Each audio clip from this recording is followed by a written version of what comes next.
نحمده ونصلي على رسوله الكريم أما بعد فأعوذ بالله من الشيطان الرجيم بسم الله الرحمن الرحيم رب اشرح لي صدري ويسر لي أمري واحلل عقدة من لساني يفقه قولي رب زدني علما اللهم فقهنا في الدين۔ السلام علیکم ورحمۃ اللہ وبرکاتہ۔ کیسے ہیں آپ سب؟ امید ہے آپ سبھی لوگ خیریت سے ہوں گے۔ آج ہم انشاءاللہ دورہ قرآن میں پارہ نمبر 3 کرنے جا رہے ہیں۔ شروع کرتے ہیں اپنا آج کا سپارہ۔ سورۃ البقرہ، پارہ نمبر 3، آیت نمبر 253۔ اعوذ باللہ من الشیطان الرجیم بسم اللہ الرحمن الرحیم۔ تلک الرسل فضلنا بعضهم على بعض منهم من کلم اللہ ورفع بعضهم درجات وآتینا عیسی ابن مریم البینات وأیدناہ بروح القدس ولو شاء اللہ ما اقتتل الذین من بعد ما جاءتهم البینات ولكن اختلفوا فمنهم من آمن ومنهم من كفر ولو شاء الله ما اقتتلوا ولكن الله يفعل ما يريد۔ یہ رسول ہیں جن میں سے ہم نے بعض کو بعض پر فضیلت دی ہے۔ ان میں سے بعض وہ ہیں جن سے اللہ نے بات چیت کی ہے اور بعض کے درجے بلند کیے ہیں، اور ہم نے عیسیٰ ابن مریم کو معجزات عطا فرمائے اور روح القدس سے ان کی تائید کی۔ اگر اللہ چاہتا تو ان کے بعد والے اپنے پاس دلیلیں آ جانے کے بعد ہرگز آپس میں لڑائی بھڑائی نہ کرتے، لیکن ان لوگوں نے اختلاف کیا۔ ان میں سے بعض تو مومن ہوئے اور بعض کافر، اور اگر اللہ چاہتا تو یہ آپس میں نہ لڑتے، لیکن اللہ جو چاہتا ہے کرتا ہے۔ یہاں پہ اس آیت میں بتایا گیا کہ بعض رسولوں کو بعض پر فضیلت دی گئی ہے۔ قرآن کے ایک دوسرے مقام پر بھی اسے بیان کیا گیا، سورہ بنی اسرائیل، وَلَقَدْ فَضَّلْنَا بَعْضَ النَّبِيِّينَ عَلَى بَعْضٍ، یعنی ہم نے بعض نبیوں کو بعض پر فضیلت عطا کی ہے۔ اس لیے اس حقیقت میں تو کوئی شک نہیں، البتہ نبی صلی اللہ علیہ وسلم نے جو فرمایا، صحیح بخاری حدیث میں موجود ہے اور صحیح مسلم میں بھی، تم مجھے انبیاء کے درمیان فضیلت مت دو۔ تو اس سے ایک کی دوسرے پر فضیلت کی نفی لازم نہیں آتی، بلکہ یہ امت کو انبیاء کی بابت ادب و احترام سکھایا گیا ہے کہ تمہیں چونکہ تمام باتوں اور ان امتیازات کا علم ہے جن کی بنا پر انہیں ایک دوسرے پر فضیلت حاصل ہے، تو اس بات کا تمہیں پورا علم نہیں کہ اللہ تعالیٰ نے انہیں کس بات پہ فضیلت دی ہے، تو اس لیے تمہارے نزدیک کیا ہے کہ تم نے تمام انبیاء کو اہمیت دینی ہے، کسی کو کسی پر فضیلت نہیں دینی۔ جی، اس کے بعد معجزات، حضرت عیسیٰ علیہ السلام کو جو معجزات عطا کیے گئے، ان معجزات میں احیاء موتا یعنی مردوں کو زندہ کرنا، جو کہ سورہ آل عمران میں موجود ہے، اس کے بارے میں بھی ذکر ہے۔ پھر روح القدس سے مراد یہاں پر حضرت جبرائیل علیہ السلام ہیں، جن کے ذریعے سے مدد کی جاتی ہے۔ پھر اس کے بعد اگر اللہ چاہتا تو بعض کافر، اور اگر اللہ چاہتا تو ان میں سے بعض تو مومن ہوئے اور بعض کافر، اور اگر اللہ چاہتا تو یہ آپس میں نہ لڑتے۔ تو یہ مضمون جو ہے اللہ تعالیٰ نے کئی جگہ پر بیان کیا ہے کہ اگر اللہ تعالیٰ چاہتا تو لوگ آپس میں اختلاف نہ کرتے، لیکن اللہ تعالیٰ نے سبھی لوگوں کو یہ دیا ہے کہ وہ خود سے صحیح اور غلط کا فیصلہ کریں۔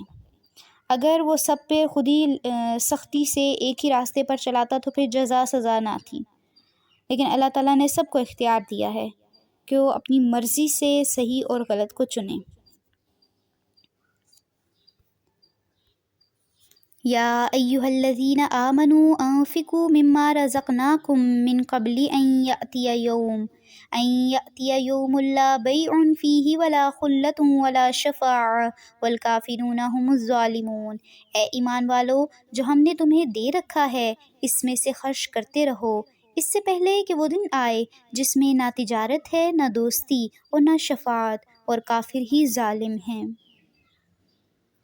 اللہ ہی معبود برحق ہے، جس کے سوا کوئی معبود نہیں، جو زندہ اور سب کا تھامنے والا ہے، جسے نہ اونگ آتی ہے نہ نیند۔ اس کی ملکیت میں زمین و آسمان کی تمام چیزیں ہیں۔ کون ہے جو اس کی اجازت کے بغیر اس کے سامنے شفاعت کر سکے؟ وہ جانتا ہے جو ان کے سامنے ہے اور جو ان کے پیچھے ہے، اور وہ اس کے علم میں سے کسی چیز کا احاطہ نہیں کر سکتے مگر جتنا وہ چاہے۔ اس کی کرسی کی وسعت نے زمین و آسمان کو گھیر رکھا ہے۔ وہ اللہ ان کی حفاظت سے نہ تھکتا اور نہ اکتاتا ہے، وہ تو بہت بلند اور بہت بڑا ہے۔ آیت نمبر 255، یہ آیت الکرسی ہے جس کی صحیح احادیث سے بڑی فضیلت ثابت ہے۔ مثلاً یہ آیت قرآن کی عظیم آیت ہے۔ اس کے پڑھنے سے رات کو شیطان سے تحفظ رہتا ہے، اور ہر فرض نماز کے بعد پڑھنے کی بڑی فضیلت ہے۔ پھر ابن کثیر میں اس کے بارے میں کافی زیادہ احادیث ہیں۔ یہ اللہ تعالیٰ کی صفات جلال، اس کے علو شان اور اس کی قدرت و عظمت پر مبنی نہایت جامع آیت ہے۔ اور آیت الکرسی کو رات سونے سے پہلے پڑھنا چاہیے۔ پوری رات شیطان سے حفاظت رہتی ہے۔ اسی طرح گھر سے نکلتے ہوئے پڑھنا چاہیے، فرض نماز کے بعد پڑھنا چاہیے، صبح و شام کی اذکار میں اس کو پڑھنا چاہیے، اور دعا مانگتے ہوئے لازمی آیت الکرسی کو پڑھنا چاہیے۔ لا اکراہ فی الدین قد تبین الرشد من الغی فمن یکفر بالطاغوت ویؤمن باللہ فقد استمسک بالعروۃ الوثقی لا انفصام لها واللہ سمیع علیم۔ دین کے بارے میں کوئی زبردستی نہیں، سیدھی راہ ٹیڑھی راہ سے ممتاز اور روشن ہو چکی ہے۔ اس لیے جو شخص اللہ کے سوا دوسرے معبودوں کا انکار کر کے اللہ پر ایمان لائے، اس نے مضبوط کڑے کو تھام لیا جو کبھی نہ ٹوٹے گا، اور اللہ سننے والا اور جاننے والا ہے۔ یعنی اللہ سبحانہ و تعالیٰ نے حق اور اس کے علاوہ گمراہی، ان دو راستوں کو واضح کر دیا ہے۔ اب ایک ہدایت یافتہ شخص وہی ان دونوں میں فرق جو ہے اس کو جانچ سکتا ہے۔ اس کے بعد ارشاد ہوا، اللہ ولی الذین آمنوا یخرجہم من الظلمات الی النور والذین کفروا اولیاؤہم الطاغوت یخرجونہم من النور الی الظلمات اولئک اصحاب النار ہم فیہا خالدون۔ ایمان لانے والوں کا کارساز اللہ خود ہے، وہ انہیں اندھیروں سے روشنی کی طرف نکال لے جاتا ہے، اور کافروں کے اولیاء شیاطین ہیں، وہ انہیں روشنی سے نکال کر اندھیروں کی طرف لے جاتے ہیں۔ یہ لوگ جہنمی ہیں جو ہمیشہ اسی میں پڑے رہیں گے۔ کیا تو نے اسے نہیں دیکھا جو سلطنت پا کر ابراہیم سے اس کے رب کے بارے میں جھگڑ رہا تھا؟ جب ابراہیم نے کہا کہ میرا رب تو وہ ہے جو زندہ کرتا ہے اور مارتا ہے، وہ کہنے لگا میں بھی زندہ کرتا ہوں اور مارتا ہوں۔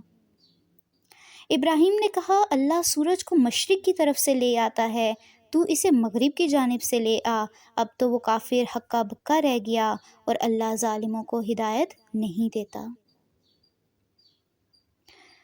او کالذی مر علی قریۃ وہی خاویۃ علی عروشها، یا اس شخص کی مانند کہ جس کا گزر اس بستی پر ہوا جو چھت کے بل اوندھی پڑی ہوئی تھی۔ وہ کہنے لگا اس کی موت کے بارے میں اللہ اسے کس طرح زندہ کرے گا؟ تو اللہ نے اسے مار دیا 100 سال کے لیے، پھر اسے اٹھایا، پوچھا کتنی مدت تجھ پر گزری؟ کہنے لگا ایک دن یا دن کا کچھ حصہ۔ فرمایا بلکہ تو 100 سال تک رہا۔ اب تو اپنے کھانے پینے کو دیکھ کہ بالکل خراب نہیں ہوا، اور اپنے گدھے کو بھی دیکھ، ہم تجھے لوگوں کے لیے ایک نشانی بناتے ہیں۔ تو دیکھ کہ ہم ہڈیوں کو کس طرح اٹھاتے ہیں، پھر ان پر گوشت چڑھاتے ہیں۔ جب یہ سب ظاہر ہو چکا تو کہنے لگا میں جانتا ہوں کہ اللہ ہر چیز پر قادر ہے۔ سبحان اللہ۔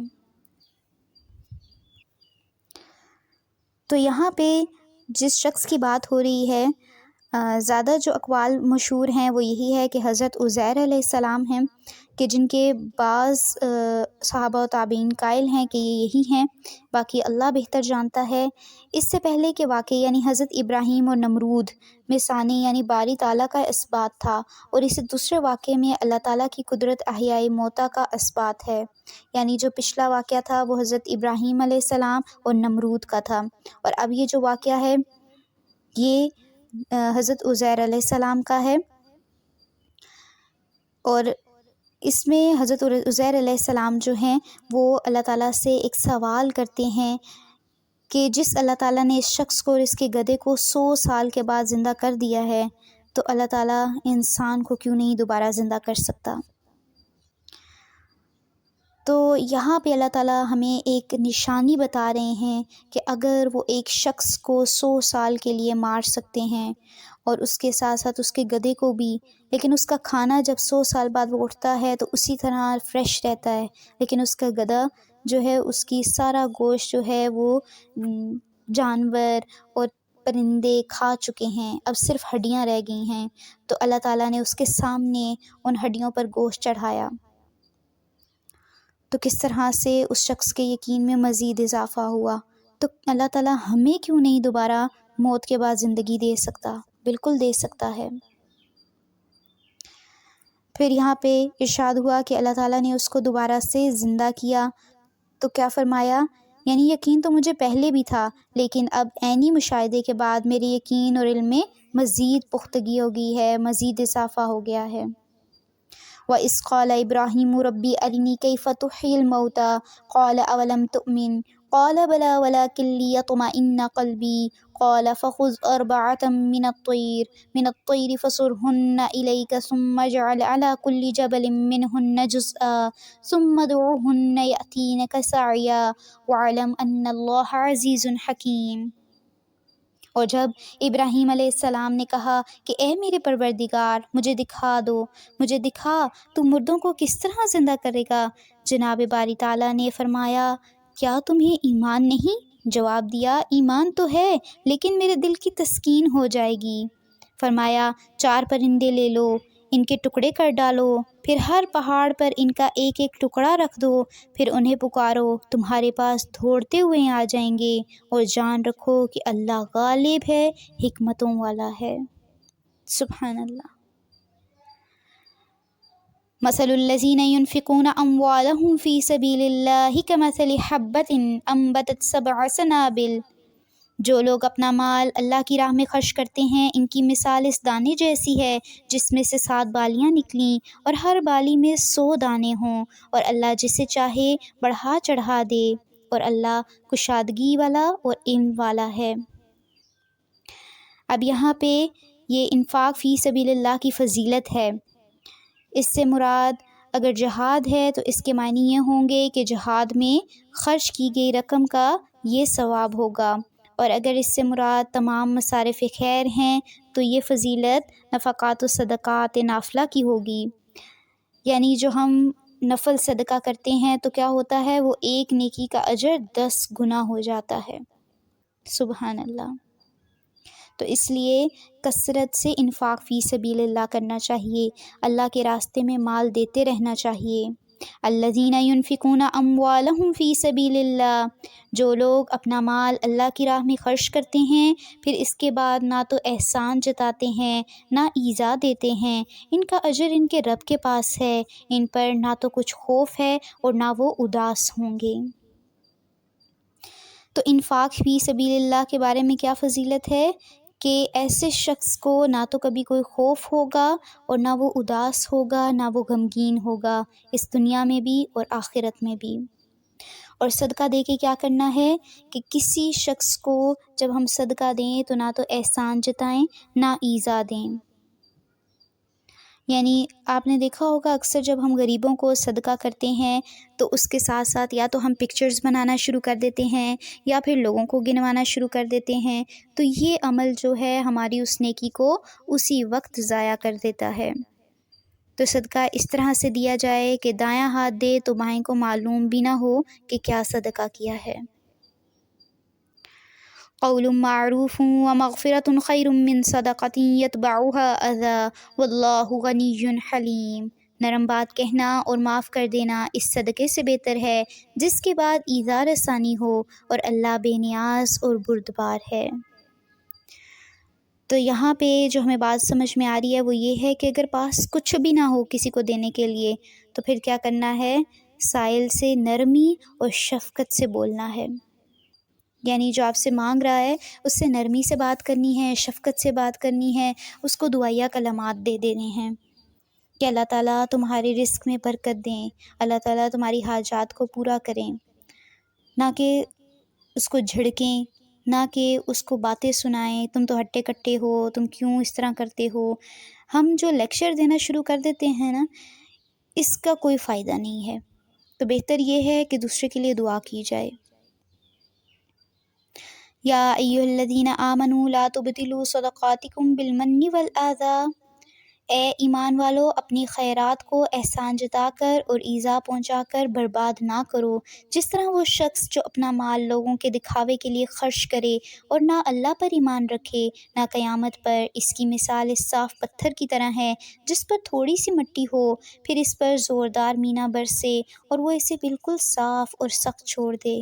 ان ریاکاروں کو اپنی کمائی میں سے کوئی چیز ہاتھ نہیں لگتی اور اللہ کافروں کی قوم کو سیدھی راہ نہیں دکھاتا۔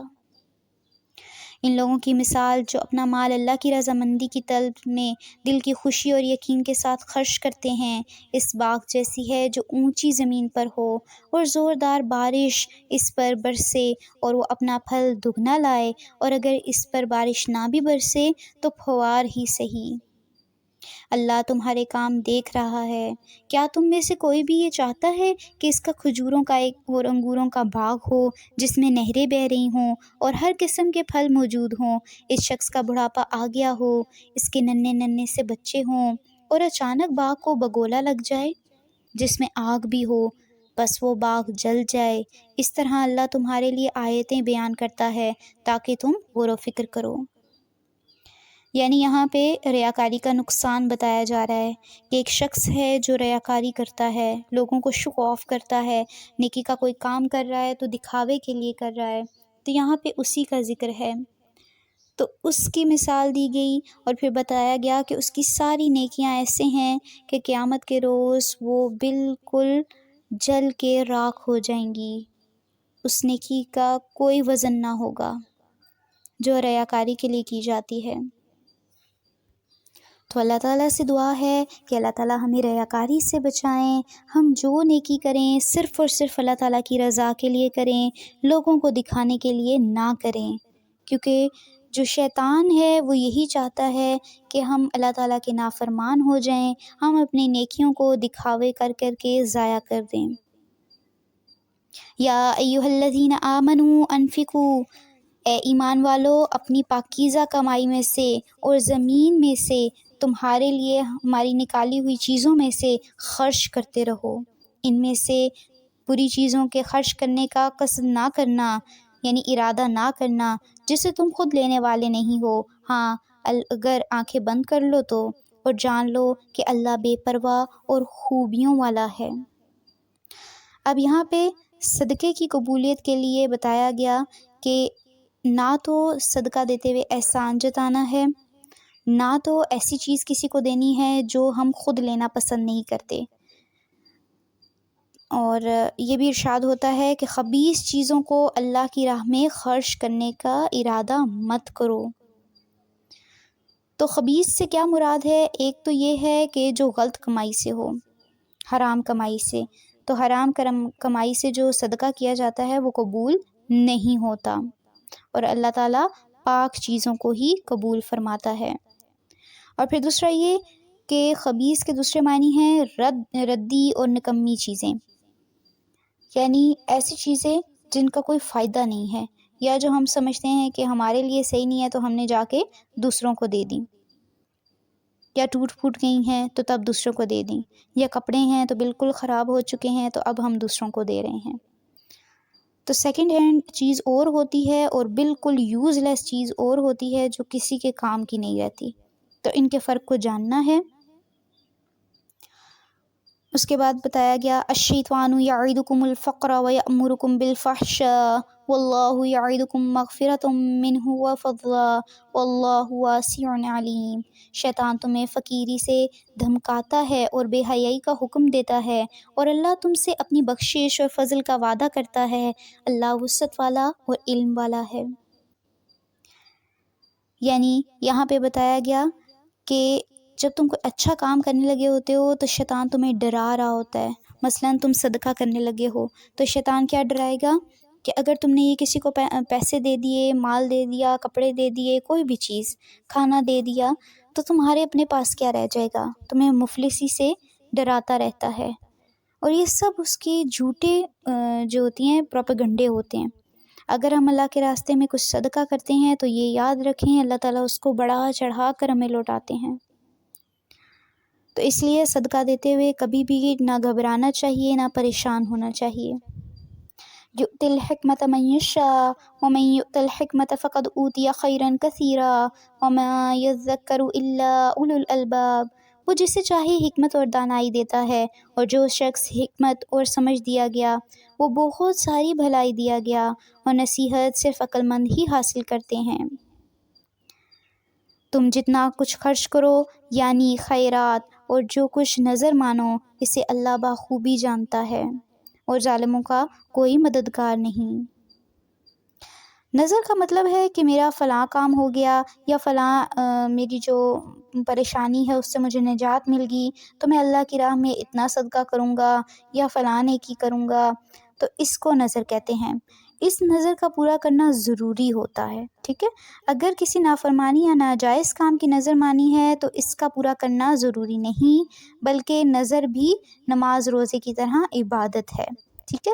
تو جب بھی کوئی نظر ماننی ہے تو اس نظر کو پورا بھی کرنا ہے۔ لیکن اگر ہم کوئی شرکیہ نظر مان لیتے ہیں کوئی غلط چیز کی، یعنی اگر میرا یہ کام ہو گیا تو میں آئندہ یہ والے گانے سنوں گی اور یہ والے نہیں سنوں گی، یا میں یہ چیز کروں گی اور یہ نہیں کروں گی، جو غلط چیزیں ہیں، تو اس طرح کی نظر جو ہے وہ قابل قبول نہیں ہے۔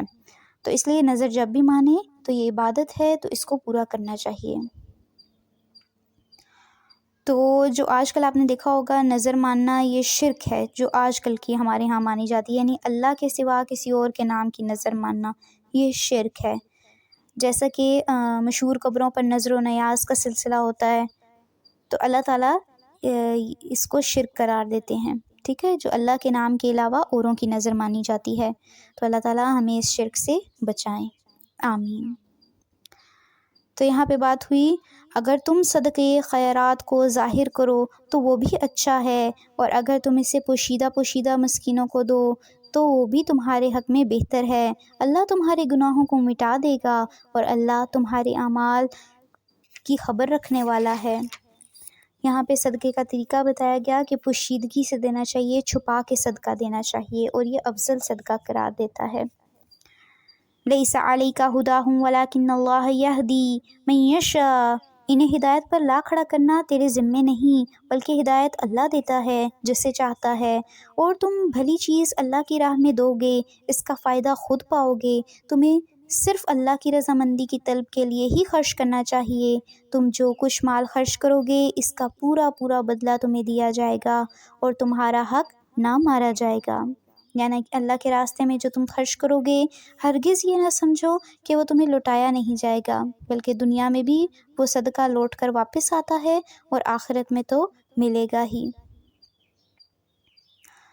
صدقات کے مستحق صرف وہ غربا ہیں جو اللہ کی راہ میں روک دیے گئے، جو ملک میں چل پھر نہیں سکتے۔ نادان لوگ ان کی بے سوالی کی وجہ سے انہیں مالدار خیال کرتے ہیں۔ آپ ان کے چہرے دیکھ کر قیافے سے انہیں پہچان لیں گے، وہ لوگوں سے چمٹ کر سوال نہیں کرتے۔ تم جو کچھ مال خرچ کرو تو اللہ اس کو جاننے والا ہے۔ اب یہاں پہ بتایا گیا مہاجرین کے بارے میں جو مکہ سے مدینہ آئے اور اللہ کے راستے میں ہر چیز سے کٹ گئے، تو ان کے پاس کچھ بھی نہیں تھا، نہ مال دولت، کچھ بھی نہیں، اور یہاں پر آ کر علم حاصل کرنا شروع ہو گئے۔ تو ان کے بارے میں بھی بات کی جا رہی ہے کہ یہ سفید پوش ہیں، یہ تم سے چمٹ کر سوال نہیں کرتے، اس لیے تم بس ان کے چہروں سے ان کو پہچان لو اور ان کو مال دو۔ اور آج بھی ہمیں اپنے ارد گرد دیکھنا چاہیے کون سے لوگ ضرورت مند ہیں۔ ہم اس چیز پہ فوکس کرتے ہیں کہ کوئی جس کا بازو کٹا ہوگا یا جس کا کوئی فزیکلی کوئی پرابلم ہوگا، بس ہم نے اس کو صدقہ کرنا ہے۔ تو یہ بھی دیکھیں کہ کیا جو بالکل صحیح ہے، کیا اس کے پاس ایسے اسباب ہیں کہ وہ اپنا کوئی کاروبار شروع کر سکے؟ اگر نہیں ہیں تو اس کی بھی ہیلپ کرنی چاہیے، کیونکہ اللہ تعالیٰ جب ہمیں رزق دیتا ہے تو وہ یہ نہیں دیکھتا کہ ہم اس رزق کے قابل ہیں بھی کہ نہیں، وہ ہمیں ہر حال میں دیتا ہے، ہم چاہے اس کی نافرمانی کر رہے ہوں۔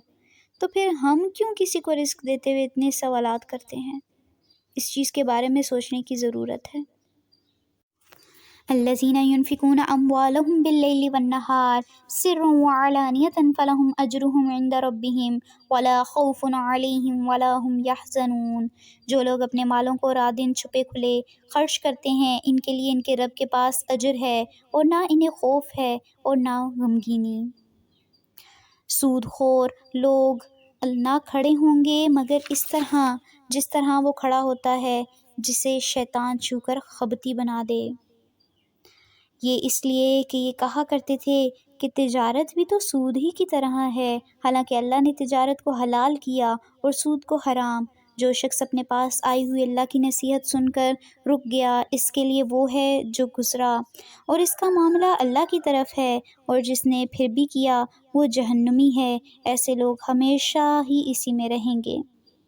اب یہاں پہ سود کے بارے میں بات ہو رہی ہے، تو سود کا لین دین جو ہے وہ حرام ہے۔ سود خور کی یہاں پہ کیفیت بیان کی جا رہی ہے کہ قبر سے اٹھتے وقت اور میدان حشر میں وہ کیسا ہوگا، جیسے کسی شخص کو شیطان نے خبتی، پاگل، دیوانہ بنا دیا ہوتا ہے۔ اور تجارت اور سود کا کیا خاص طور پہ ڈفرینس ہے کہ تجارت میں تو نقد رقم ہوتی ہے اور کسی چیز کا آپس میں تبادلہ ہوتا ہے، جبکہ سود میں یہ چیز نہیں ہوتی۔ اور تجارت میں یہ بھی ہوتا ہے، نفع اور نقصان کا امکان رہتا ہے، نفع بھی ہو سکتا ہے اور نقصان بھی، جبکہ سود میں یہ بھی نہیں ہوتا۔ اور جو تجارت ہے اس کو اللہ تعالیٰ نے حلال قرار دیا ہے اور سود کو حرام قرار دیا ہے۔ پھر یہ دونوں ایک طرح کس طرح ہو سکتے ہیں؟ پھر اس کے بعد آگے بات کیا گیا یمحق اللہ الربا ویربی الصدقات واللہ لا يحب كل کفار اثیم۔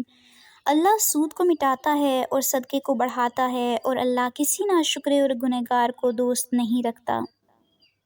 اب یہاں پہ سود کو بظاہر تو بڑھوتری ہوتی ہے، لیکن اللہ تعالیٰ نے یہاں پہ فرمایا کہ سود کو اللہ تعالیٰ مٹا دیتا ہے اور صدقے کو بڑھاتا ہے، کیونکہ صدقہ جب ہم دیتے ہیں تو وہ دنیا میں بھی ہمیں لوٹ کر واپس ملتا ہے اور آخرت میں 10 گنا اجر اس کا بڑھ جاتا ہے، جبکہ سود تو وقتی ہمیں فائدہ ہو رہا ہوتا ہے، لیکن اس کے نقصانات جو ہیں وہ دنیا میں بھی ہیں اور آخرت میں بھی ہیں۔ بے شک جو لوگ ایمان کے ساتھ نیک کام کرتے ہیں، نمازوں کو قائم کرتے ہیں اور زکوٰۃ ادا کرتے ہیں، ان کا اجر ان کے رب کے پاس ہے، ان پر نہ تو کوئی خوف ہے اور نہ اداسی اور نہ غم۔ یا ایھا الذین آمنوا اتقوا اللہ وذروا ما بقی من الربا ان کنتم مؤمنین۔ اے ایمان والو، اللہ سے ڈرو اور جو سود باقی رہ گیا ہے وہ چھوڑ دو اگر تم سچ مچ ایماندار ہو۔ اور اگر ایسا نہیں کرتے تو اللہ سے اور اس کے رسول سے لڑنے کے لیے تیار ہو جاؤ۔ ہاں، اگر توبہ کر لو تو تمہارا اصل مال تمہارا ہی ہے، نہ تم ظلم کرو اور نہ تم پر ظلم کیا جائے گا۔ اب یہاں پہ بات ہو رہی ہے کہ سود جو ہے اس کے لین دین کو ختم کر دو، اور جو شخص ایسا نہیں کرتا تو وہ اللہ اور اس کے رسول سے جنگ کے لیے تیار رہے، کیونکہ یہ اسلام کے خلاف بات ہے۔ اور اگر کوئی تنگی والا ہو تو اسے آسانی تک مہلت دینی چاہیے اور صدقہ کرو تو تمہارے لیے بہت ہی بہتر ہے اگر تم علم رکھتے ہو۔ یعنی اگر کسی کو قرض دیا ہے تو اس پر سود مت رکھو، اور اگر وہ قرض دینے میں کچھ دیر کر دیتا ہے تو اس کو مہلت دینی چاہیے، اور اگر تمہیں ایسا لگے کہ وہ قرض بالکل ادا نہیں کر سکتا تو اس کے قرض کو معاف بھی کر دینا چاہیے۔ اس سب پر بے تحاشا اجر ہے۔ اور اس دن سے ڈرو جس میں تم سب اللہ کی طرف لوٹائے جاؤ گے، اور ہر شخص کو اس کے اعمال کا پورا پورا بدلہ دیا جائے گا، اور ان پر ظلم نہیں کیا جائے گا۔ یا ایھا الذین آمنوا اذا تداینتم بدین، اے ایمان والو جب تم آپس میں ایک دوسرے سے میعاد مقرر پر قرض کا معاملہ کرو تو اسے لکھ لیا کرو، اور لکھنے والے کو چاہیے کہ تمہارا آپس کا معاملہ عدل سے لکھے، کاتب کو چاہیے کہ لکھنے سے انکار نہ کرے جیسے اللہ نے اسے سکھایا ہے، بس اسے بھی لکھ لینا چاہیے، اور جس کے ذمہ حق ہو وہ لکھوائے، اور اپنے اللہ سے ڈرے جو اس کا رب ہے، اور حق میں سے کچھ گھٹائے نہیں۔ ہاں، جس شخص کے ذمہ حق ہے وہ اگر نادان ہو یا کمزور ہو یا لکھوانے کی طاقت نہ رکھتا ہو تو اس کا ولی عدل کے ساتھ لکھوا دے، اور اپنے میں سے 2 مرد گواہ رکھ لو، اور اگر 2 مرد نہ ہوں تو 1 مرد اور 2 عورتیں جنہیں تم گواہوں میں سے پسند کر لو، تاکہ ایک کی بھول چوک کو دوسری یاد دلا دے، اور گواہوں کو چاہیے کہ وہ جب بلائے جائیں تو انکار نہ کریں، اور قرض کو جس کی مدت مقرر ہے خواہ چھوٹا ہو یا بڑا لکھنے میں کاہلی نہ کرو، اللہ کے نزدیک یہ بات بہت انصاف والی ہے اور گواہی کو بھی درست رکھنے والی ہے، اور بہت قریب ہے اس سے کہ تم شک میں نہ پڑو۔ ہاں، یہ اور بات ہے کہ وہ معاملہ نقد تجارت کی شکل میں ہو جو آپس میں تم لین دین کر رہے ہو تو تم پر اس کے لیے نہ لکھنے میں کوئی گناہ نہیں، خرید و فروخت کے وقت بھی گواہ مقرر کر لیا کرو، اور یاد رکھو کہ نہ تو لکھنے والے کو نقصان پہنچایا جائے گا نہ گواہ کو، اور اگر تم یہ کرو تو یہ تمہاری کھلی نافرمانی ہے۔ اللہ سے ڈرو، اللہ تمہیں تعلیم دے رہا ہے، اور اللہ ہر چیز کو خوب جاننے والا ہے۔ اور یہ ہے قرآن کریم کی بہت بڑی آیت جسے آیت دین بھی کہا جاتا ہے۔ اس میں قرض سے متعلق ساری ڈیٹیل بتائی گئی ہے، قرض کا لین دین کرتے ہوئے کن چیزوں کا خیال رکھنا چاہیے، اور کس طرح سے قرض کا لین دین ہوگا اس کو لکھنا بھی چاہیے۔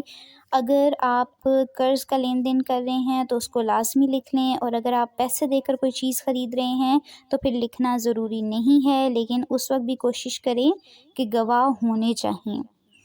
پھر اس کے علاوہ یہاں پہ اور بھی بہت امپورٹنٹ باتیں ہوئی ہیں کہ گواہوں میں 2 مرد ہونے چاہئیں، اور اگر ہمارے پاس 2 مرد نہ ہوں تو 1 مرد اور 2 عورتیں ہونی چاہئیں، یعنی ایک عورت اگر بھول جائے گی تو دوسری اس کو یاد دلا دے گی، کیونکہ عورت کی عقل اور یادداشت مرد سے کمزور ہے، ٹھیک ہے؟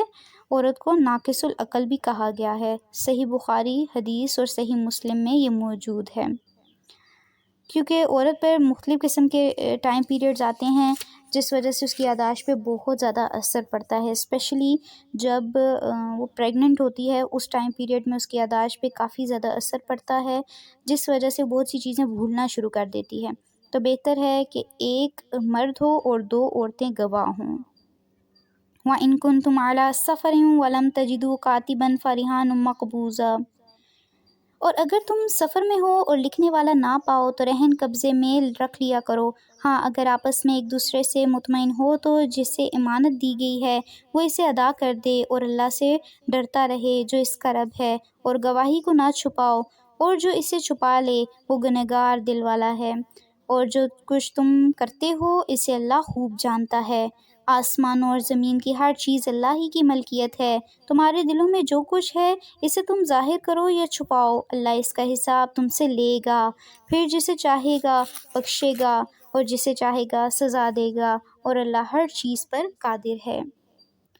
آمن الرسول بما انزل الیہ من ربہ والمؤمنون کل آمن باللہ وملائکتہ وکتبہ ورسلہ لا نفرق بین احد من رسلہ وقالوا سمعنا واطعنا غفرانک ربنا والیک المصیر۔ لا یکلف اللہ نفسا الا وسعها لها ما کسبت وعلیہا ما اکتسبت ربنا لا تؤاخذنا ان نسینا او اخطأنا ربنا ولا تحمل علينا إصرا كما حملته على الذين من قبلنا ربنا ولا تحملنا ما لا طاقة لنا به واعف عنا واغفر لنا وارحمنا أنت مولانا فانصرنا على القوم الكافرين۔ جی، تو یہ بہت امپورٹنٹ 2 آیات سورۃ البقرہ کی صحیح بخاری حدیث اور صحیح مسلم میں موجود ہے۔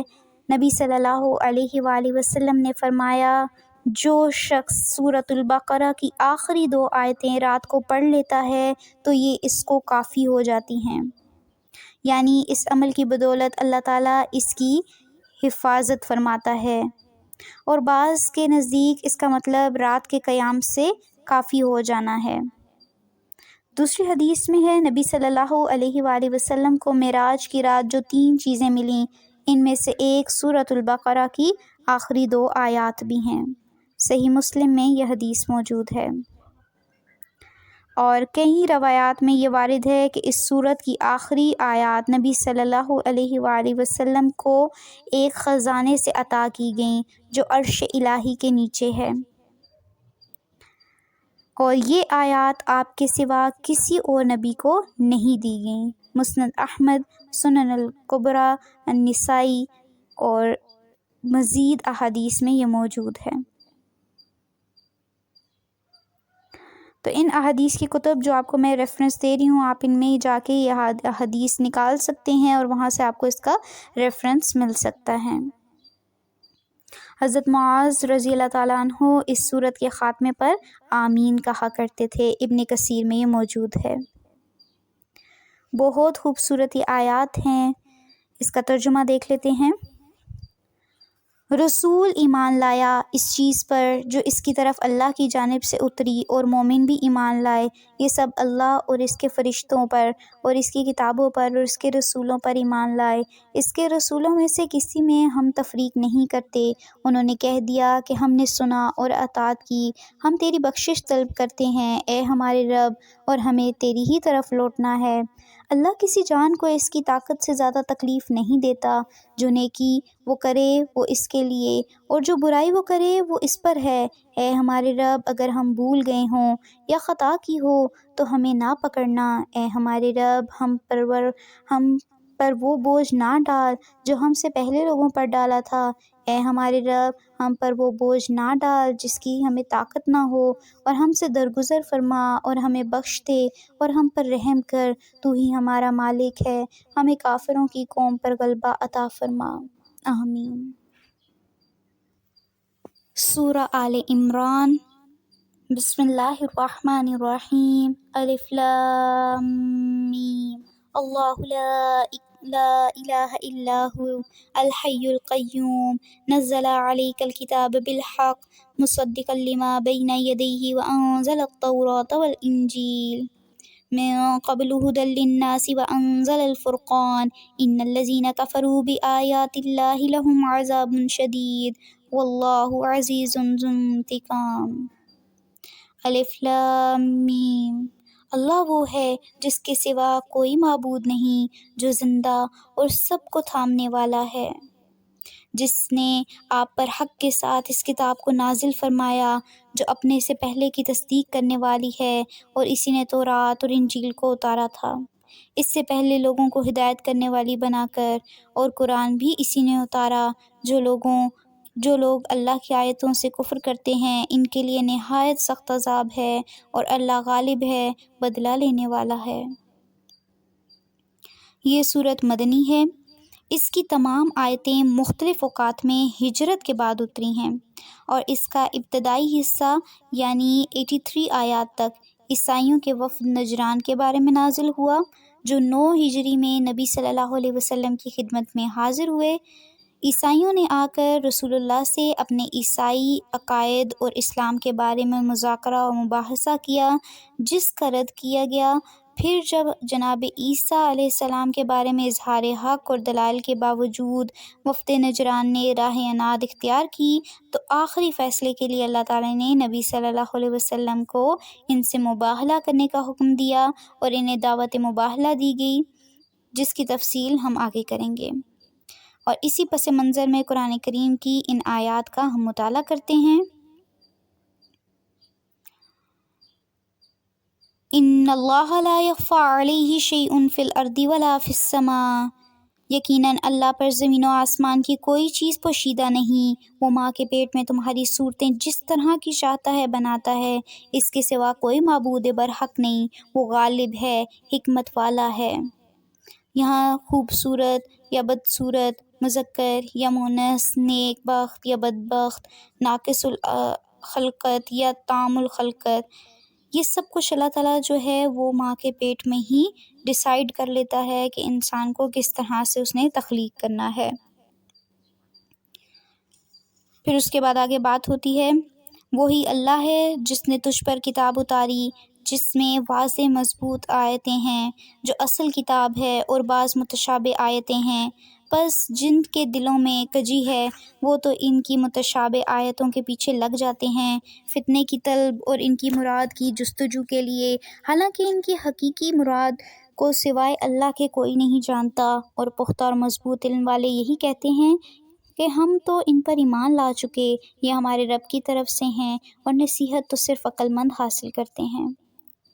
ربنا لا تزغ قلوبنا بعد إذ هديتنا وهب لنا من لدنك رحمة إنك أنت الوهاب۔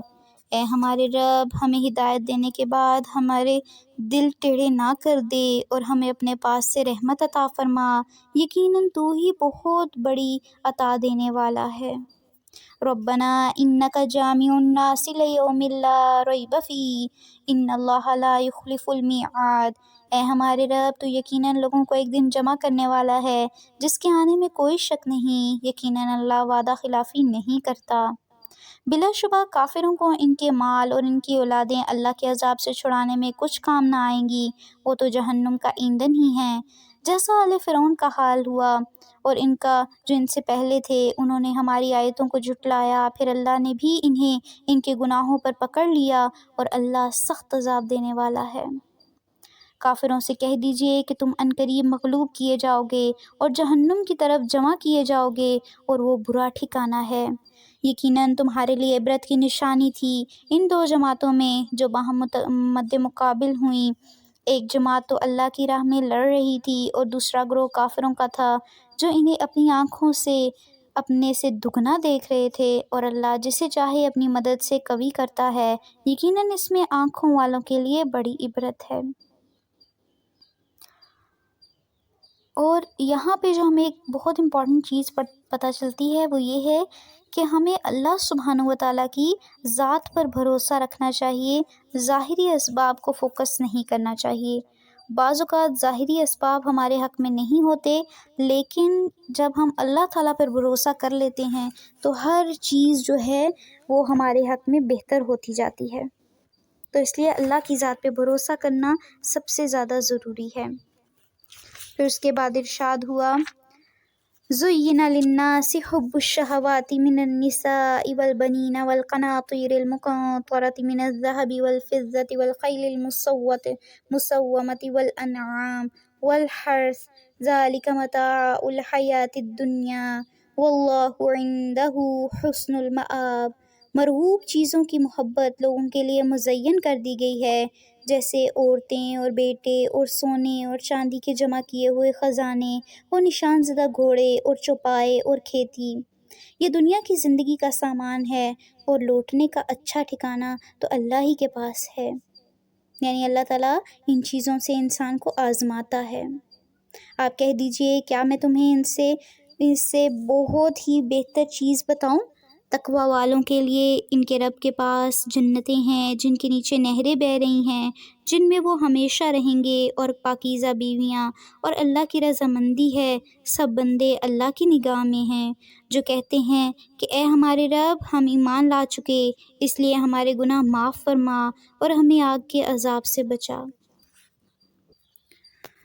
جو صبر کرنے والے، سچ بولنے والے، فرما برداری کرنے والے، اللہ کی راہ میں خرچ کرنے والے، اور پچھلی رات کو بخشش مانگنے والے ہیں۔ اللہ، فرشتے اور اہل علم اس بات کی گواہی دیتے ہیں کہ اللہ کے سوا کوئی معبود نہیں، اور وہ عدل کے ساتھ دنیا کو قائم رکھنے والا ہے، اس غالب اور حکمت والے کے سوا کوئی عبادت کے لائق نہیں۔ ان الدین عند اللہ الاسلام، بے شک اللہ کے نزدیک دین اسلام ہی ہے، اور اہل کتاب نے اپنے پاس علم آ جانے کے بعد آپس کی سرکشی اور حسد کی بنا پر ہی اختلاف کیا، اور اللہ کی آیتوں کے ساتھ جو بھی کفر کرے بلا شبہ اللہ اس کا جلد حساب لینے والا ہے۔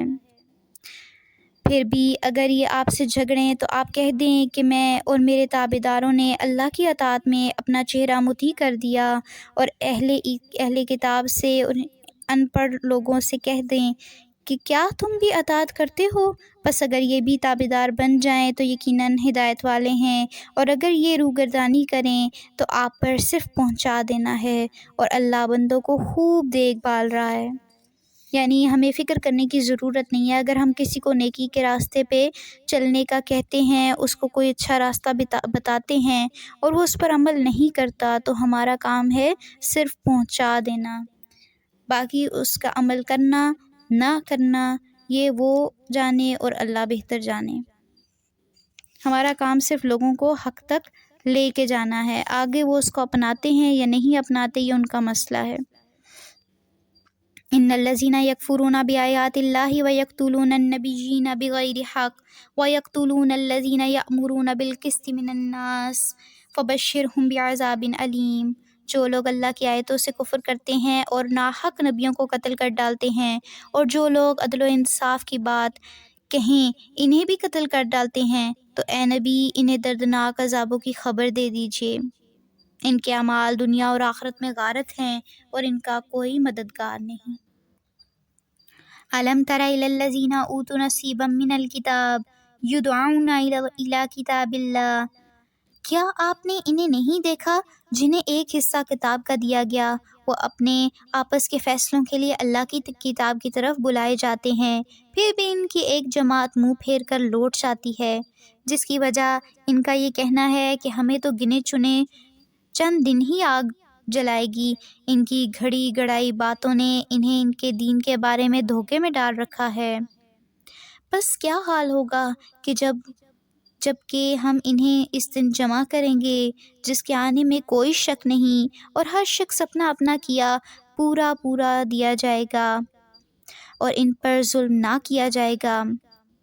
یعنی جو کافر ہیں، مشرک ہیں، ان کا کہنا یہ ہے پہلی بات کہ قیامت کا دن تو آنا ہی نہیں ہے، اور اگر آ بھی جاتا ہے تو ہم کچھ وقت کے لیے ہی جلیں گے اور اس کے بعد ہم نکال لیے جائیں گے جہنم کی آگ سے۔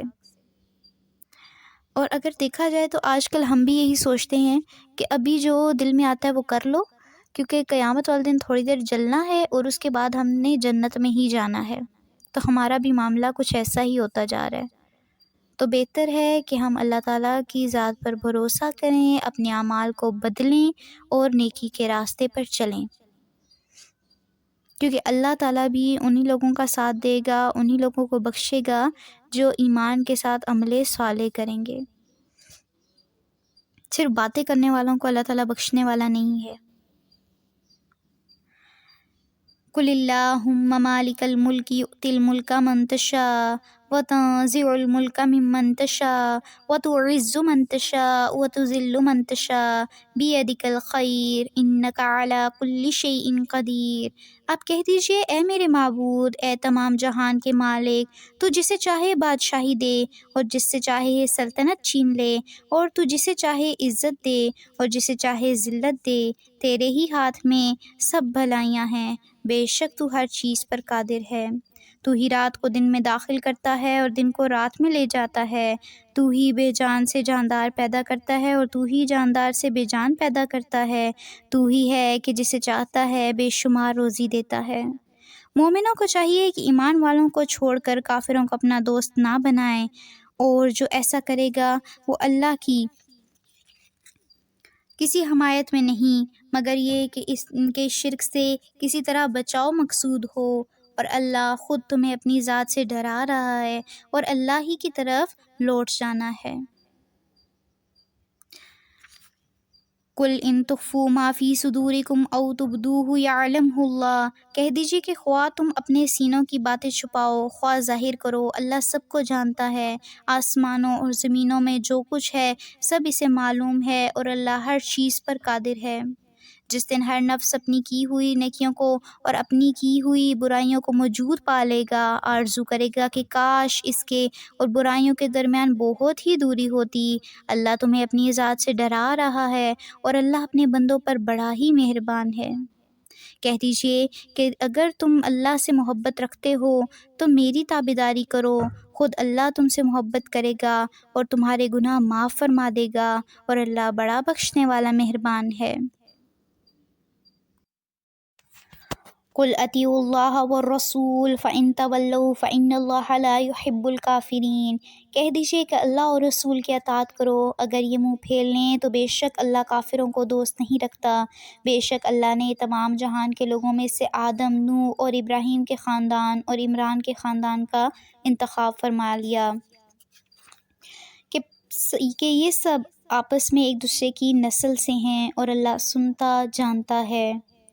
اذ قالت امرأة عمران ربی انی نذرت لک ما فی بطنی محررا فتقبل منی انک انت السمیع العلیم۔ جب عمران کی بیوی نے کہا کہ اے میرے رب، میرے پیٹ میں جو کچھ ہے اسے میں نے تیرے نام آزاد کرنے کی نظر مانی، تو میری طرف سے قبول فرما، یقیناً تو خوب سننے والا اور پوری طرح جاننے والا ہے۔ اب یہاں پر نظر ماننا یعنی میں نے تیرے لیے اسے آزاد کرنے کا مطلب ہے کہ تیری عبادت گاہ کی خدمت کے لیے وقف کر دیا، یعنی اب جو میری اولاد ہوگی اسے میں وقف کرتی ہوں کہ وہ ہر وقت تیری عبادت میں مشغول رہے گی، اس کا میری سے کوئی اس طرح سے تعلق نہیں ہوگا کہ میں اس کو اپنے فائدے کے لیے استعمال کروں۔ جب بچی کو جنا تو کہنے لگی کہ پروردگار مجھے تو لڑکی ہوئی، اللہ کو خوب معلوم ہے کہ کیا اولاد ہوئی، اور لڑکا لڑکی جیسا نہیں، میں نے اس کا نام مریم رکھا، میں اسے اور اس کی اولاد کو شیطان مردود سے تیری پناہ میں دیتی ہوں۔ پس اسے اس کے پروردگار نے اچھی طرح قبول فرمایا اور اسے بہترین پرورش دی۔ اس کی خیر خبر لینے والا زکریا کو بنایا۔ جب کبھی زکریا ان کے حجرے میں جاتے، ان کے پاس روزی رکھی ہوئی پاتے، وہ پوچھتے اے مریم، یہ روزی تمہارے پاس کہاں سے آئی؟ وہ جواب دیتی ہیں کہ یہ اللہ کے پاس سے ہے، بے شک اللہ جسے چاہے بے شمار روزی دے۔ اب یہاں پہ یہ جو واقعہ تھا وہ حضرت مریم علیہ السلام کا ہے کہ ان کی والدہ نے جب یہ منت مانی کہ میری جو اولاد ہوگی میں اسے اللہ کے لیے وقف کرتی ہوں، تو وہ یہ سمجھ رہی تھیں کہ ان کا بیٹا ہوگا جسے وہ بس عبادت کے لیے دے دیں گی، لیکن ان کی بیٹی پیدا ہوئی، اور یہ بھی اللہ تعالیٰ کی مشیت تھی کہ اللہ تعالیٰ نے بیٹے کی بجائے بیٹی کو پیدا کیا، کیونکہ بہت سے ایسے کام ہوتے ہیں جو مرد کر سکتے ہیں اور بہت سے ایسے کام ہوتے ہیں جو عورت کر سکتی ہے۔ تو یہاں پہ بتایا گیا کہ عورت بھی جو ہے وہ دین کا کام کر سکتی ہے، اور اللہ کے راستے میں عورت کو یا بچی کو بھی وقف کیا جا سکتا ہے، اس کو بھی دین کے راستے پہ لگایا جا سکتا ہے۔ پھر اس کے علاوہ جو اور امپورٹنٹ چیز ہمیں پتہ چلتی ہے، ان کی والدہ نے ایک بہت خوبصورت دعا کی کہ انی اعیذھا بک وذریتھا من الشیطان الرجیم، کہ میں اپنی اس اولاد کو اور اس کے آگے آنے والی نسلوں کو شیطان مردود سے تیری پناہ میں دیتی ہوں۔ تو یہ دعا ہمیں بھی مانگنی چاہیے اپنی اولاد کے لیے، آگے ان کی اولاد کے لیے۔ پھر اس کے بعد کیا ہوا کہ زکریا علیہ السلام کو، جو کہ حضرت مریم علیہ السلام کی حضرت مریم علیہ السلام کی خالہ جو تھیں ان کے ہسبینڈ تھے، یعنی زکریا علیہ السلام حضرت مریم کے خالو تھے، تو انہوں نے پھر ان کی کفالت کی، اور اس لیے بھی ان کو ان کی کفالت کا ذمہ دیا گیا کیونکہ یہ اس وقت اپنے وقت کے پیغمبر تھے، تو اس لیے انہیں ان کا کفیل بنا دیا گیا۔ تو ان کا کام کیا تھا؟ ان کی ضروریات کو پورا کرنا، علمی اور اخلاقی تربیت کرنا، تو یہ ان کو کام دیے گئے تھے۔ پھر محراب کیا ہوتا ہے؟ یہ ایک حجرہ تھا جس میں حضرت مریم علیہ السلام رہائش پذیر تھیں، اور وہاں پہ وہ اللہ تعالیٰ کی عبادت کرتی تھیں، اور یہاں پہ جو رزق ہے اس سے مراد ہے پھل وغیرہ، فروٹ وغیرہ، تو ان کے پاس غیر موسمی پھل بھی ہوتے تھے، ٹھیک ہے؟ تو جب زکریا علیہ السلام ان کے پاس آتے تھے تو وہاں پہ مختلف طرح کے پھل پا کے ان کو تعجب ہوتا تھا کہ یہ کہاں سے آئے۔ اور یہ جو پھل تھے یہ حضرت مریم علیہ السلام کی ایک کرامت تھی کہ ان کے پاس وہ پھل آ جاتے تھے۔ اگر کوئی نبی کے ساتھ اس طرح کا کچھ واقعہ ہوتا ہے ان یوزول تو اس کو ہم معجزہ کہتے ہیں، لیکن کسی ولی اللہ کے ساتھ ہوتا ہے تو اس کو کرامت کہا جاتا ہے۔ اور نبی یا ولی کے اختیار میں یہ بات نہیں ہوتی کہ وہ جب چاہے کوئی معجزہ کرے یا کرامت کرے، تو اس کے لیے بھی اس کو اللہ تعالیٰ کی مشیت چاہیے ہوتی ہے۔ آیت نمبر 38 ہنالک دعا زکریا ربہ قال رب ہب لی من لدنک ذریۃ طیبہ انک السمیع الدعاء۔ اسی جگہ زکریا نے اپنے رب سے دعا کی، کہا کہ اے میرے پروردگار مجھے اپنے پاس سے پاکیزہ اولاد عطا فرما، بے شک تو دعا کا سننے والا ہے۔ پس فرشتوں نے اسے آواز دی جبکہ وہ حجرے میں کھڑے نماز پڑھ رہے تھے کہ اللہ تجھے یحییٰ کی یقینی خوشخبری دیتا ہے جو اللہ کے کلمے کی تصدیق کرنے والا سردار ثابت النفس نبی ہے، نیک لوگوں میں سے ہے۔ کہنے لگے اے میرے رب میرے ہاں بچہ کیسے ہوگا، میں بالکل بوڑھا ہو گیا ہوں اور میری بیوی بانجھ ہے۔ فرمایا اسی طرح اللہ جو چاہے کرتا ہے۔ کہنے لگے پروردگار میرے لیے اس کی کوئی نشانی مقرر کر دے۔ فرمایا نشانی یہ ہے کہ 3 دن تک تو لوگوں سے بات نہ کر سکے گا، صرف اشارے سے سمجھائے گا۔ تو اپنے رب کا ذکر کثرت سے کر اور صبح و شام اس کی تسبیح بیان کرتا رہے۔ وَإِذْ قَالَتِ الْمَلَائِكَةُ يَا مَرْيَمُ إِنَّ اللَّهَ اصْطَفَاكِ وَطَهَّرَكِ وَاصْطَفَاكِ عَلَى نِسَاءِ الْعَالَمِينَ۔ اور جب فرشتوں نے کہا اے مریم اللہ نے تجھے برگزیدہ کر لیا اور تجھے پاک کر دیا اور سارے جہان کی عورتوں میں سے تیرا انتخاب کر لیا۔ حضرت مریم علیہ السلام کا یہ شرف و فضل ان کے اپنے زمانے کے اعتبار سے ہے، کیونکہ صحیح احادیث میں حضرت مریم کے ساتھ حضرت خدیجہ کو بھی خیر النسائہ کہا گیا ہے، یعنی سب عورتوں سے بہتر۔ اور اسی طرح سے عورتوں میں سے صرف آسیہ جو کہ فرعون کی بیوی تھی اور مریم بنت عمران جو ہیں ان کو بھی جو ہے یہ شرف حاصل ہوا۔ اور عائشہ رضی اللہ تعالیٰ عنہ کی فضیلت تمام عورتوں پر ایسے ہے جیسے سرید کو تمام خانوں پر فضیلت حاصل ہے۔ یہ بھی صحیح بخاری میں حدیث موجود ہے۔ آیت نمبر 43 اے مریم تو اپنے رب کی اطاعت کر اور سجدہ کر اور رکوع کرنے والوں کے ساتھ رکوع کر، یہ غیب کی خبروں میں سے ہے جسے ہم تیری طرف وحی سے پہنچاتے ہیں۔ تو ان کے پاس نہ تھا جب کہ وہ اپنے قلم ڈال رہے تھے کہ مریم کو ان میں سے کون پالے گا، اور نہ تو ان کے جھگڑنے کے وقت ان کے پاس تھا۔ جب فرشتوں نے کہا اے مریم اللہ تجھے اپنے ایک کلمے کی خوشخبری دیتا ہے جس کا نام مسیح عیسیٰ ابن مریم ہے، جو دنیا اور آخرت میں ذی عزت ہے اور وہ میرے مقربین میں سے ہے۔ حضرت عیسیٰ علیہ السلام کو کلمہ یعنی کلمۃ اللہ اس اعتبار سے کہا گیا ہے کہ ان کی ولادت اعجازی شان کی مظہر اور عام انسانی اصول کے برعکس ہے، باپ کے بغیر اللہ کی خاص قدرت اور اس کے کلمہ کن کی تخلیق ہے حضرت عیسیٰ علیہ السلام۔ تو اس لیے انہیں اپنے کلمہ اللہ تعالیٰ نے کہا تو اللہ تعالیٰ کے کلمہ کن سے یہ پیدا ہوئے۔ وہ لوگوں سے اپنے گہوارے میں باتیں کرے گا اور ادھیڑ عمر میں بھی، اور وہ نیک لوگوں میں سے ہوگا۔ کہنے لگیں الہی مجھے لڑکا کیسے ہوگا حالانکہ مجھے تو کسی انسان نے ہاتھ بھی نہیں لگایا۔ فرشتے نے کہا اسی طرح اللہ جو چاہے پیدا کرتا ہے، جب کبھی وہ کسی کام کو کرنا چاہتا ہے تو صرف یہ کہہ دیتا ہے کن فیکون، ہو جا تو وہ ہو جاتا ہے۔ اللہ اسے لکھنا اور حکمت اور تورات اور انجیل سکھائے گا۔ اب یہاں پہ جو بہت امپورٹنٹ بات ہے آیت نمبر 47 کا اینڈ، وہ یہ ہے کہ اللہ تعالیٰ جب کسی کام کے کرنے کا ارادہ کرتا ہے تو کن بول دیتا ہے، اس کا ایک کن فیکون کافی ہے۔ ہم ظاہری اسباب کو دیکھ کر اللہ تعالیٰ سے دعائیں کر رہے ہوتے ہیں کہ ہاں یہ کام ہو سکتا ہے تو تب میں دعا مانگوں، نہیں ہو سکتا تو پھر دعا مانگنے کا کیا فائدہ۔ تو یہاں پر جو بہت امپورٹنٹ چیز پتہ چل رہی ہے وہ یہ ہے کہ ظاہری اسباب پہ فوکس نہیں کرنا چاہیے بلکہ اللہ تعالیٰ کی ذات پر فوکس کرنا چاہیے۔ جب اللہ تعالیٰ کسی کام کو کرنے کا ارادہ کرتا ہے تو پھر اسے ظاہری اسباب کی ضرورت نہیں ہوتی۔ تو اللہ تعالیٰ سے دعائیں مانگتے رہنی چاہیے، نا امیدی نہیں ہونی چاہیے۔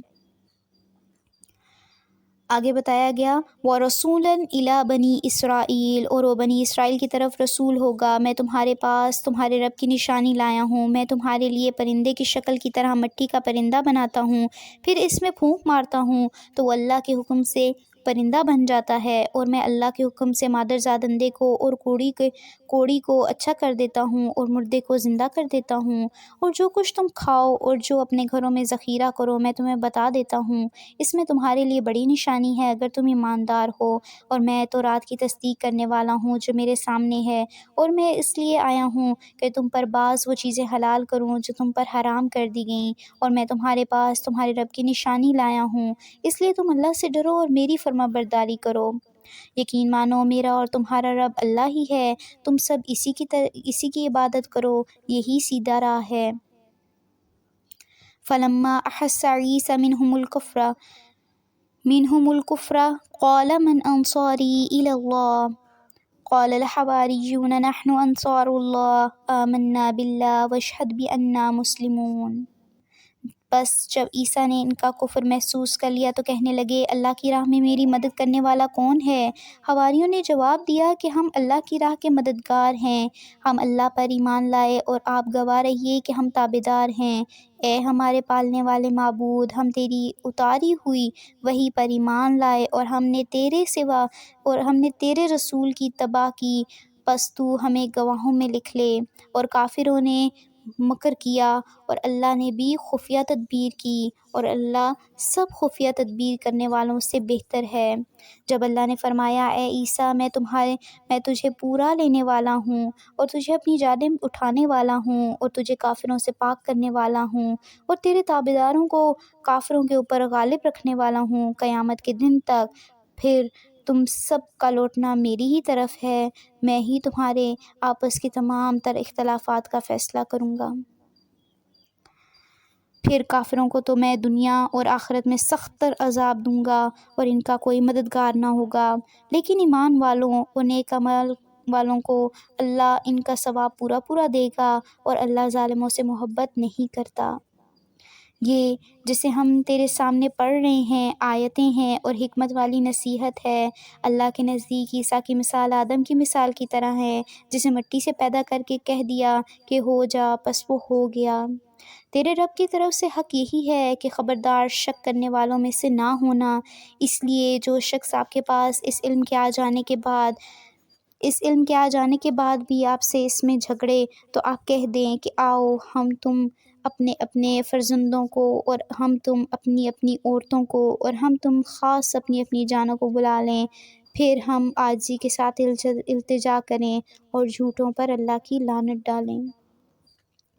ان ھذا لہو القصص الحق، یقیناً صرف یہی سچا بیان ہے اور کوئی معبود برحق نہیں بجز اللہ کے، اور بے شک اللہ ہی غالب اور حکمت والا ہے۔ پھر بھی اگر قبول نہ کریں تو اللہ بھی صحیح طور پر فسادیوں کو جاننے والا ہے۔ آپ کہہ دیجئے کہ اے اہل کتاب، ایسی انصاف والی بات کی طرف آؤ جو ہم میں اور تم میں برابر ہے کہ ہم اللہ کے سوا کسی کی عبادت نہ کریں اور نہ اس کے ساتھ کسی کو شریک بنائیں، نہ اللہ کو چھوڑ کر آپس میں ایک دوسرے ہی کو رب بنائیں۔ بس اگر وہ منہ پھیر لیں تو تم کہہ دو کہ گواہ رہو ہم تو مسلمان ہیں۔ یا اہل الکتاب لم تحاجون فی ابراہیم، اے اہل کتاب تم ابراہیم کی بابت کیوں جھگڑ رہے ہو، حالانکہ تورات اور انجیل تو ان کے بعد نازل کی گئیں، کیا تم پھر بھی نہیں سمجھتے؟ سنو تم لوگ اس میں جھگڑ چکے جس کا تمہیں علم تھا، پھر اب اس بات میں کیوں جھگڑتے ہو جس کا تمہیں علم ہی نہیں، اور اللہ جانتا ہے اور تم نہیں جانتے۔ ابراہیم نہ تو یہودی تھے نہ نصرانی تھے، بلکہ وہ تو یک طرف خاص مسلمان تھے، یعنی ابراہیم علیہ السلام ایک خالص مسلمان تھے، وہ مشرک بھی نہ تھے۔ سب لوگوں سے زیادہ ابراہیم سے نزدیک تر وہ لوگ ہیں جنہوں نے ان کا کہا مانا، اور یہ نبی جو لوگ ایمان لائے، مومنوں کا ولی اور سہارا اللہ ہی ہے۔ اہل کتاب کی ایک جماعت چاہتی ہے کہ تمہیں گمراہ کر دے، دراصل وہ خود اپنے آپ کو گمراہ کر رہے ہیں اور سمجھتے نہیں۔ یا اہل الکتاب لم تکفرون بآیات اللہ وانتم تشہدون، اے اہل کتاب تم باوجود گواہ ہونے کے پھر بھی دانستہ اللہ کی آیات کا کفر کیوں کر رہے ہو؟ اے اہل کتاب، باوجود جاننے کے حق و باطل کو کیوں خلط ملط کر رہے ہو اور کیوں حق کو چھپا رہے ہو؟ وَتَكْتُمُوا الْحَقَّ وَأَنْتُمْ تَعْلَمُونَ، تم جانتے ہو پھر بھی تم حق کو چھپا رہے ہو۔ آج ہمارا بھی یہی حال ہے، ہم بہت سی باتوں کو جانتے ہیں، دین کی صحیح اور غلط کو جانتے ہیں، پھر بھی ہم خود بھی شک میں پڑ جاتے ہیں اور دوسروں کو بھی حق سے محروم رکھتے ہیں۔ وَقَالَتْ طَائِفَةٌ مِّنْ أَهْلِ الْكِتَابِ آمِنُوا بِالَّذِي أُنزِلَ عَلَى الَّذِينَ آمَنُوا وَجْهَ النَّهَارِ وَاكْفُرُوا آخِرَهُ لَعَلَّهُمْ يَرْجِعُونَ۔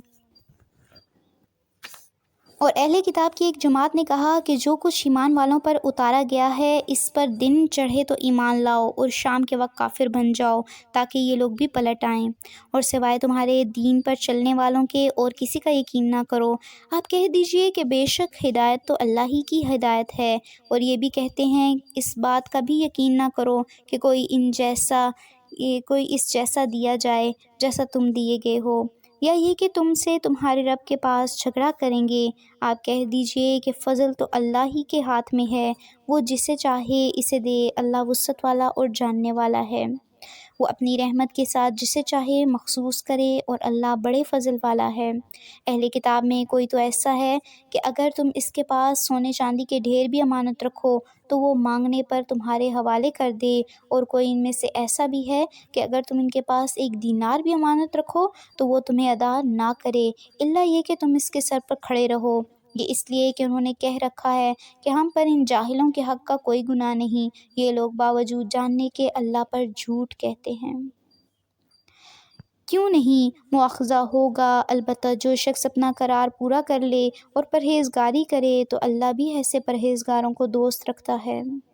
بے شک جو لوگ اللہ کے عہد اور اپنی قسموں کو تھوڑی قیمت پر بیچ ڈالتے ہیں ان کے لیے آخرت میں کوئی حصہ نہیں، اللہ نہ تو ان سے بات چیت کرے گا اور نہ ہی ان کی طرف قیامت کے دن دیکھے گا اور نہ انہیں پاک کرے گا، اور ان کے لیے دردناک عذاب ہے۔ یقیناً ان میں سے ایسا گروہ بھی ہے جو کتاب پڑھتے ہوئے اپنی زبان مروڑتا ہے تاکہ تم اسے کتاب ہی کی عبارت خیال کرو، حالانکہ دراصل وہ کتاب میں سے نہیں، اور یہ کہتے بھی ہیں کہ وہ اللہ کی طرف سے ہے، حالانکہ دراصل وہ اللہ کی طرف سے نہیں، وہ تو دانستہ اللہ پر جھوٹ بولتے ہیں۔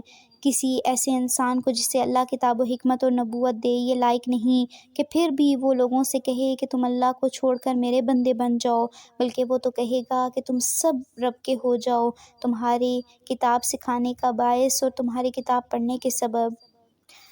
اور یہ نہیں ہو سکتا کہ وہ تمہیں فرشتوں اور نبیوں کو رب بنا لینے کا حکم کرے، کیا وہ تمہارے مسلمان ہونے کے بعد بھی تمہیں کفر کا حکم دے گا؟ وَإِذْ أَخَذَ اللَّهُ مِيثَاقَ النَّبِيِّينَ لَمَا آتَيْتُكُمْ، جب اللہ نے نبیوں سے عہد لیا کہ جو کچھ میں تمہیں کتاب و حکمت دوں، پھر تمہارے پاس وہ رسول آئے جو تمہارے پاس کی چیز کو سچ بتائے تو تمہارے لیے اس پر ایمان لانا اور اس کی مدد کرنا ضروری ہے۔ فرمایا کہ تم اس کے اقراری ہو اور اس پر میرا ذمہ لے رہے ہو۔ سب نے کہا ہمیں اقرار ہے۔ فرمایا تو اب گواہ رہو، اور خود میں بھی تمہارے ساتھ گواہوں میں ہوں، بس اس کے بعد بھی جو پلٹ جائیں وہ یقیناً پورے نافرمان ہیں۔ افغیر دین اللہ یبغون، کیا وہ اللہ کے دین کے سوا اور دین کی تلاش میں ہیں؟ حالانکہ تمام آسمانوں والے اور سب زمین والے اللہ ہی کے فرما بردار ہیں، خوشی سے ہوں یا ناخوشی سے سب اسی کی طرف لوٹائے جائیں گے۔ آپ کہہ دیجئے کہ ہم اللہ پر اور جو کچھ ہم پر اتارا گیا اور جو کچھ ابراہیم، اسماعیل، اسحاق اور یعقوب اور ان کی اولاد پر اتارا گیا اور جو کچھ موسیٰ، عیسیٰ اور دوسرے انبیاء کی طرف سے دیے گئے ہیں ان سب پر ایمان لائے، ہم ان میں سے کسی کے درمیان فرق نہیں کرتے، اور ہم اللہ کے فرما بردار ہیں۔ جو شخص اسلام کے سوا اور دین تلاش کرے اس کا دین قبول نہ کیا جائے گا اور وہ آخرت میں نقصان پانے والوں میں ہوگا۔ اللہ ان لوگوں کو کیسے ہدایت دے گا جو اپنے ایمان لانے اور رسول کی حقانیت کی گواہی دینے اور اپنے پاس روشن دلیلیں آ جانے کے بعد کافر ہو جائیں۔ اللہ ایسے بے انصاف لوگوں کو راہ راست پر نہیں لاتا۔ اولئک جزاؤہم ان علیہم لعنت اللہ والملائکۃ والناس اجمعین، ان کی تو یہی سزا ہے کہ ان پر اللہ کی اور فرشتوں کی اور تمام لوگوں کی لعنت ہو، جس میں یہ ہمیشہ پڑے رہیں گے، نہ تو ان سے عذاب ہلکا کیا جائے گا نہ انہیں مہلت دی جائے گی، مگر جو لوگ اس کے بعد توبہ اور اصلاح کر لیں تو بے شک اللہ بخشنے والا مہربان ہے۔ بے شک جو لوگ اپنے ایمان لانے کے بعد کفر کریں پھر وہ کفر میں بڑھ جائیں، ان کی توبہ ہرگز ہرگز قبول نہ کی جائے گی، یہی گمراہ لوگ ہیں۔